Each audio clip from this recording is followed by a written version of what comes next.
Standing at Ivy Hill Cemetery, which is on the edge of my parish, a beautiful place where I often walk in the mornings.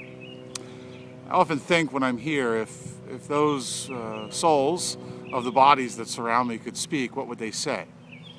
Some of these folks have lived a very long life, some a very brief life, but all experience life with its joys and sorrows, and all experience death as well. And if they could speak from the grave, what would they say? Thinking that way kind of allows us a little bit of insight as to what the gift of wisdom is. As we begin these 9 days leading to Pentecost, I wish to reflect with you on each of the gifts of the Holy Spirit and what it is the Holy Spirit desires to do in our lives. The first of the gifts traditionally listed is wisdom. Wisdom allows us to see things from a bigger perspective, allows us to see the big picture, as I imagine people who have died would also see things. What would be important? What would not be important? What would they do if they had this day to live over again? What relationships would they heal? Would they reach out to family? How would they spend their money? How would they spend their time? Those types of answers lead us to wisdom, but the reality is these folks are not going to speak to us.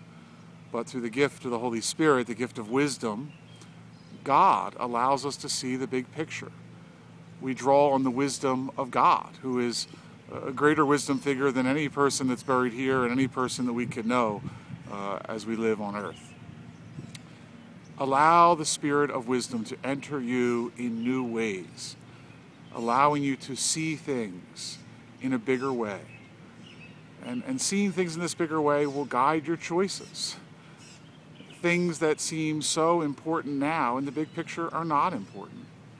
And things that we don't pay attention to now in the big picture are important.